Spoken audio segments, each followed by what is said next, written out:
All right, No Filter MMA family. This will be your boy BJ back with another video short, guys. I want to talk here about DC versus Stipe 3. Big fight, guys. You know, DC is not new to multiple fights with the same person. But in this trilogy, what differs in this trilogy than the John Jones trilogy is, the difference in the fights with Stipe and the fights with John Jones is I feel like there's more on the line here. You know what I'm saying? Like, I think it's more on the line here versus Stipe than there was with John Jones. But with that being said, a lot of people are talking about DC's wrestling. You know what I'm saying? Yeah, he's hugely advantageous in the wrestling department. But when you look at Stipe and his wrestling pedigree, what I take away from it is that Stipe Miocic has enough wrestling to defend against DC, to stay out of trouble.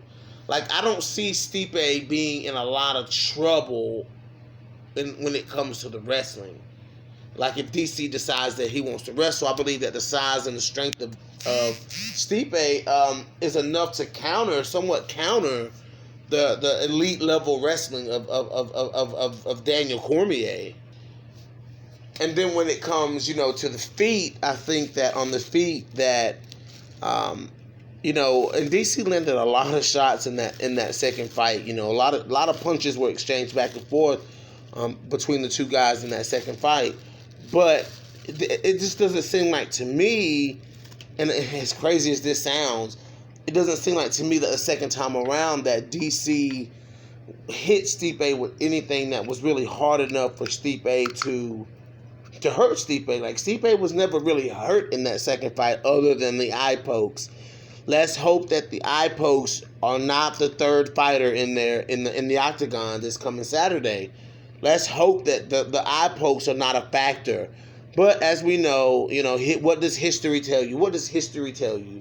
That the eye pokes will probably be something of merit here in these fights. Here in this fight. But on the feet, DC's best path to victory to me would be to try to get this fight to the ground. But the thing about that, though, is that, when you look at Stipe doesn't really get tired. Like, he may slow down, but it's not slow down enough to be like, okay, Stipe's gassed. You know what I'm saying? Like, it's not that much of a slowdown to be like, okay, Stipe, he gasses. You know what I'm saying? Like, Stipe has great cardio for a man that is as massive as Stipe Miocic. You know what I'm saying? Like, he's a thinner heavyweight, but Stipe Miocic is still he's a big motherfucker. You know what I'm saying? So, it can go either way. I definitely could see Daniel Cormier winning this fight if he can maybe slam Stipe, or, get him in that clinch, that exit on that underhook punch that he landed the first time. You know what I'm saying? He could do that. It's just kind of hard, cause it's kind of hard to pick DC, man, because when you think about the first fight in that clinch position when he knocked out Stipe Miocic, it's like, I don't think Stipe would really make that mistake again. And Stipe actually did make that mistake again in the second fight, but it just wasn't something that it just didn't land with. It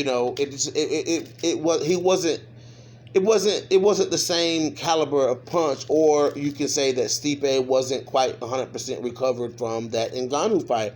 You can put it either way because people are putting it either way. But the second fight, it just didn't have the effect on Stipe as it did the first time around. That same punch. Stipe has those long punches, but the power in Stipe's punches are the shorter punches.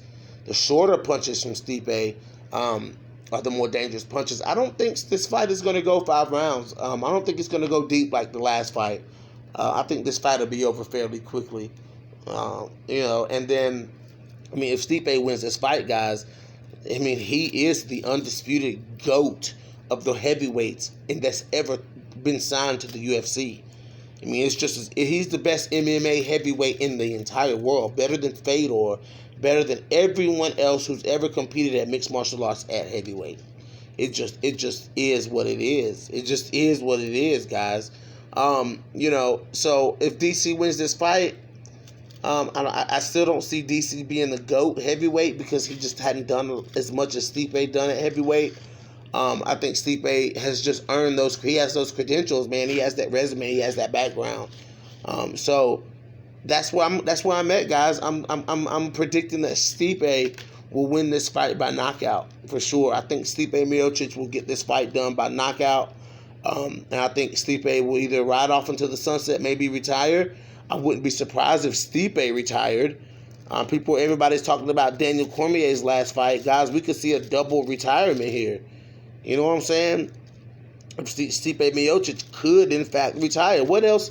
I mean, who else is there for Stipe to fight? Like, what else is there for Stipe to prove? He's already proven that he's the best. He beat everybody's boy, Francis Ngannou. You know what I'm saying? That was the big one. That was the one that was supposed to take Stipe out. That was the one that was supposed to end the reign of Stipe Miocic. Was Francis Ngannou, and that just did not happen. Not because, you know, Francis Ngannou or Stipe hits harder than Ngannou or anything like that. It was simply octagon IQ. Fighters win fights on octagon IQ. No matter what the skill level is, some fighters win fights on octagon IQ. So it just is what it is. But that's my prediction. This is your boy BJ back to No Filter MMA. Drop those comments in the comment section. Hit that like button. Hit that dislike button if you haven't already. Hit that subscribe button, guys. And I'm out.